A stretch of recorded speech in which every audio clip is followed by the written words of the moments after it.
When was the last time you had no idea what you were doing?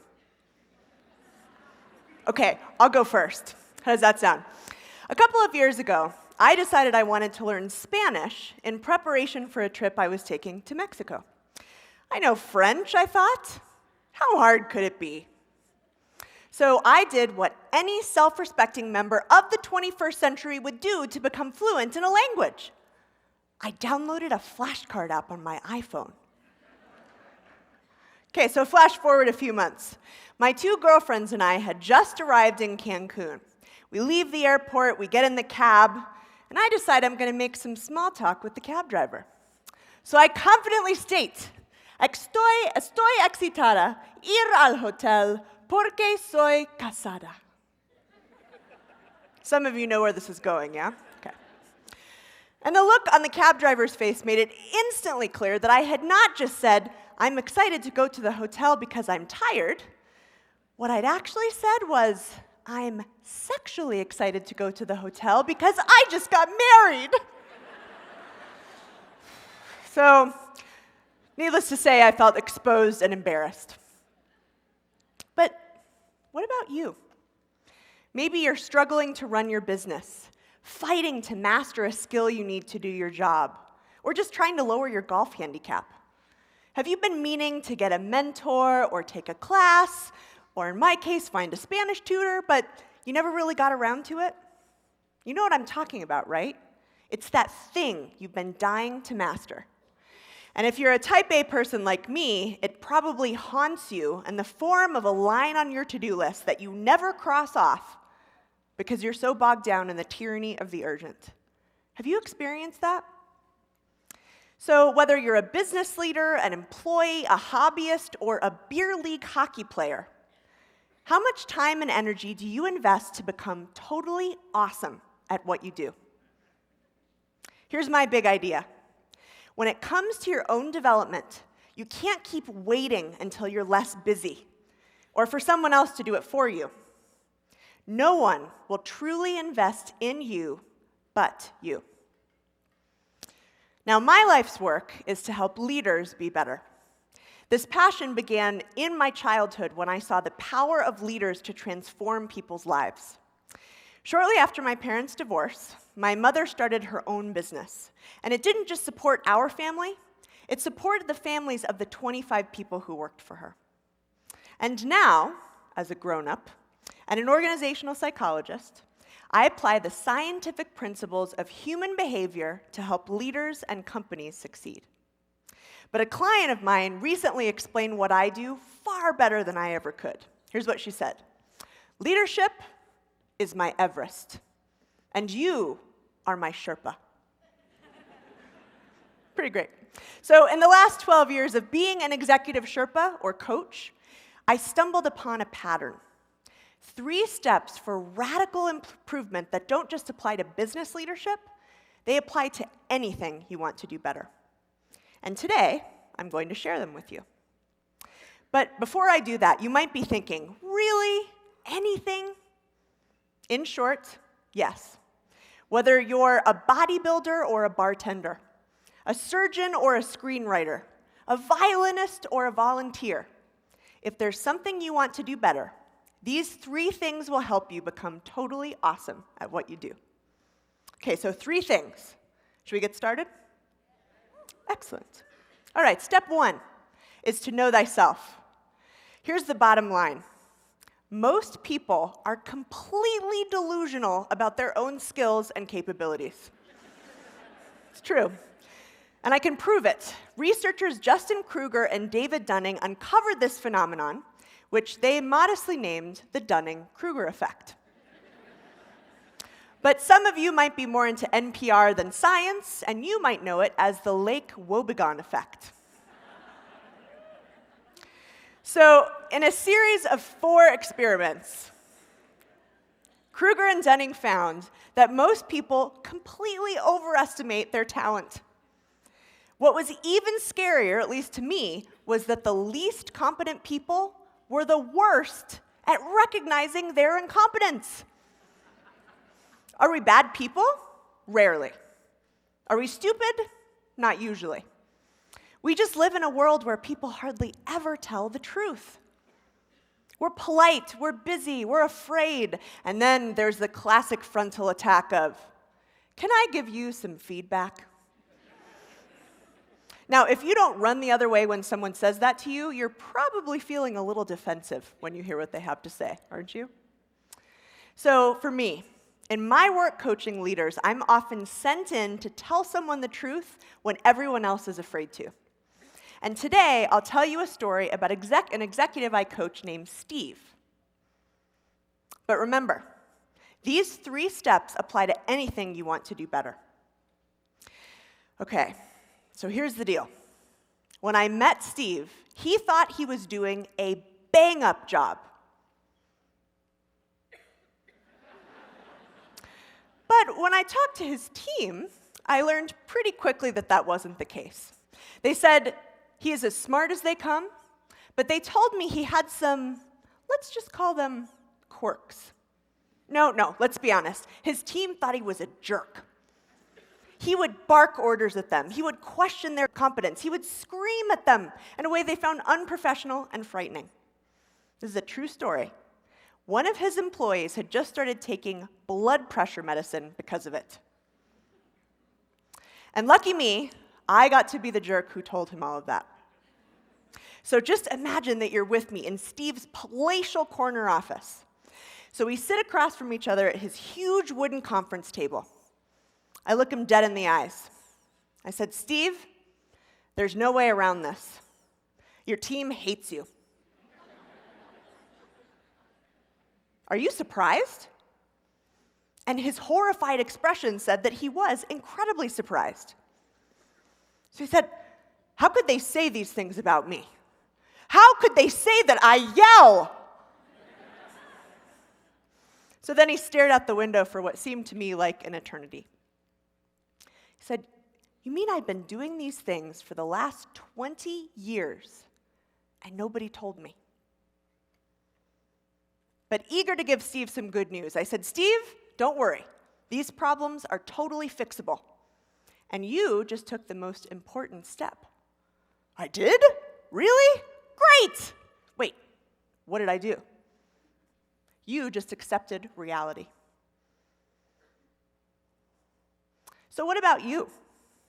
If you had room for improvement, would you know? Delusions about ourselves are the roadblocks on the journey to becoming awesome. So no matter how hard it is, you have to take responsibility for learning the truth about yourself. So how do you do that? Here's my advice. For you, step 1 means knowing where you stand. So first, if you have them, you should be looking at your objective measures of success. A surgeon might look at her complication rates. A gardener might look at which of her plants have lived and which have not. Then you look at your subjective measures. The easiest way to do this is to find someone who will tell you the truth. Ask them, "What am I doing that's helping me succeed? What's getting in the way? And how can I adapt my approach to be better?" Remember, above all, seek the truth. Okay, so you've gotten this feedback, you know where you stand. Step 2 is to pick one thing to work on. In my experience, once people have all this feedback, they are raring to go. And they wake up the next day and try to change everything. Think about that. It's ridiculous, isn't it? It's like going on a crash diet to lose 10 pounds in a week. Here's the truth. It is far better to make progress on one thing than little to none on many things. Let's go back to Steve. We can all probably agree that he had lots of choices of things to work on, right? But there was one thing that would give him the most bang for his buck. Do you know what it is? Steve had to learn to get control of his anger. We agreed that we wouldn't work on anything else until we got that under control. So over the course of the next month, that's exactly what he did. He learned to soften the tone of his voice. He learned to bite his tongue. He learned to question instead of blame. And lo and behold, in a matter of weeks, he started to get a handle on it. So we moved to listening skills, then to coaching. On and on it went, one thing at a time for months. So what do you think Steve noticed? In a very short time, he felt a new level of confidence. Now, this wasn't hollow confidence that comes from delusion. It was real confidence because he was doing the right thing. Now, what did Steve's team notice? In a very short period, they started talking about this wonderful guy who they called the new Steve. It was awesome. And the best part was when he would backtrack, which we all do when we're trying to improve, they would ask him lovingly, "What would the new Steve say about that?" It's pretty great, right? So for you, how do you pick your one thing? Here's my advice. Take a piece of paper and draw a line down the middle. On the left-hand side, list all of the skills you're trying to improve.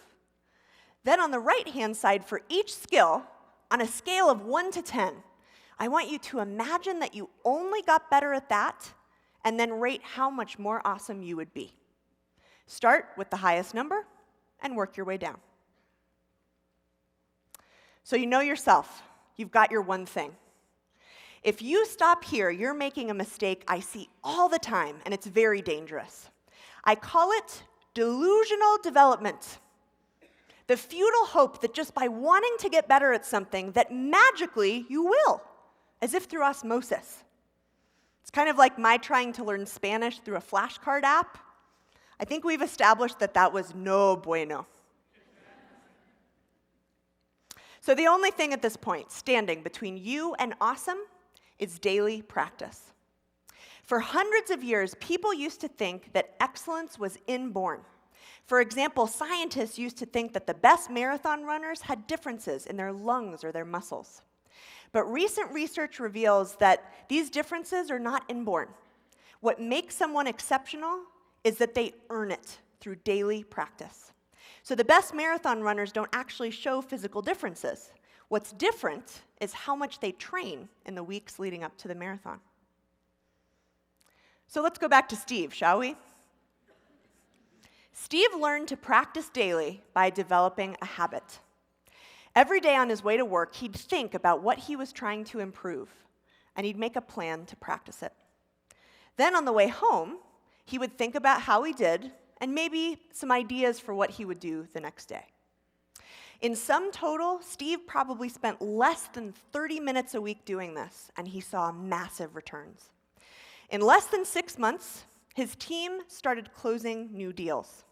He felt happier and more confident, and his boss, who hired me, was ecstatic.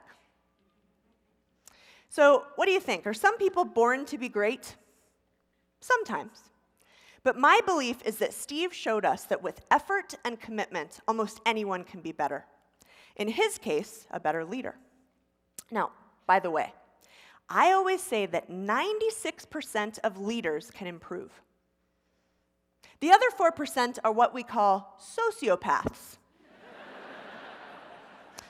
who lack the ability to connect with other people on a fundamental human level, right? So, unless you're a sociopath, you can be a better leader. But I digress. Let's get back to practice. The bottom line, you will not improve unless you make a daily commitment to practice. So every day, I want you to jump out of bed and say, today is the day that I'll get better at my one thing. Some days you'll feel stuck. Other days you'll be thrilled when something clicks. But every day you'll learn, and every day you'll get better. So before we end, I want you to imagine that you are there. You've become totally awesome at what you do. What's that like? How does it feel? How's your life better? Steve did it. Was he a superhuman, an exception to the rule? Absolutely not. Steve was a normal person who made a true commitment to his own development. Know thyself. Pick one thing, practice daily. That's all there is to it.